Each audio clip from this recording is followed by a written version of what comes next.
વડનગર તાલુકાની જિલ્લા પંચાયતની 2 બેઠકો પર આમ આદમી પાર્ટીના ઉમેદવારોના ફોર્મ ભરાયા। વડનગર તાલુકામાં આવેલી જિલ્લા પંચાયતની 2 બેઠકો પર આમ આદમી પાર્ટી દ્વારા ઉમેદવારી ફોર્મ ભરવામાં આવ્યા છે।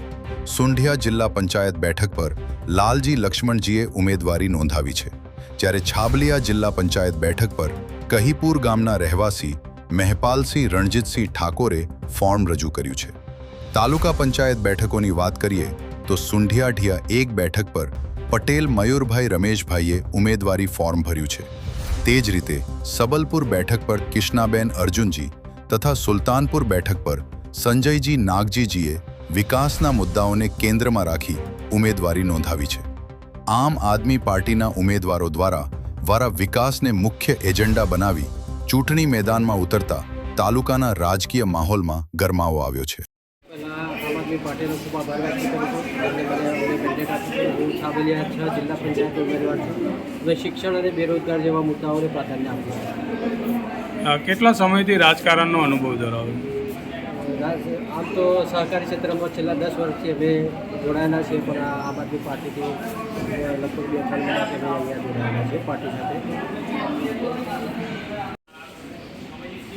સુંઢિયા 36 જિલ્લા પંચાયત સીટ ઉપર આમ આદમી પાર્ટીએ મને પસંદગી આપી એ બદલ આભાર।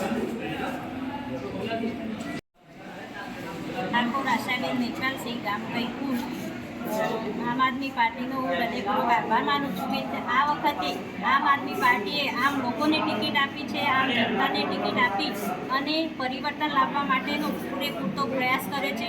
ગુજરાતમાં પરિવર્તન લાવવું એ ખૂબ જ જરૂરી છે।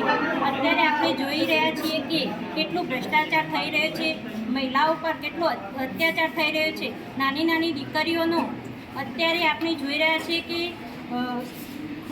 ખુલ્લેઆમ એમના પર શારીરિક શોષણ થઈ રહ્યું છે। તો આ બધું રોકવા માટે અને શિક્ષણને પ્રાધાન્ય આપવા માટે આમ આદમી પાર્ટીને લાવવી એ ખૂબ જ જરૂરી છે।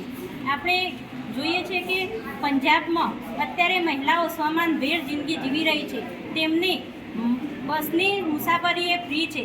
દર મહિને મહિલાઓની ખાતામાં 1000 રૂપિયા જાય છે, તો આપણા ગુજરાતમાં પણ કેમ નહીં? આપણા ગુજરાતમાં જો આમ આદમી પાર્ટી આવશે તો હું મહિલાઓ અને માતાઓને ચોક્કસપણે એટલું કહી શકું છું કે આપણા ખાતામાં પણ દર મહિને 1000 રૂપિયા આવી શકે છે અને આપણે પણ બસમાં ફ્રી મુસાફરી કરી શકીએ છીએ।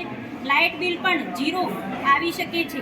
પણ ક્યારે આપણે ગુજરાતમાં પરિવર્તન લાવીએ ત્યારે માટે આપ સૌને, ગુજરાતની પ્રજાને હું અપીલ કરું છું, નમ્ર વિનંતી કરું છું કે આ વખતે ચોક્કસપણે આપણે આમ આદમી પાર્ટીને વોટ આપી અને ઝાડુનું બટન દબાવી ખૂબ જ વિજયી બનાવીએ અને ગુજરાતમાં પરિવર્તન લાવીએ તેવી અપીલ કરું છું।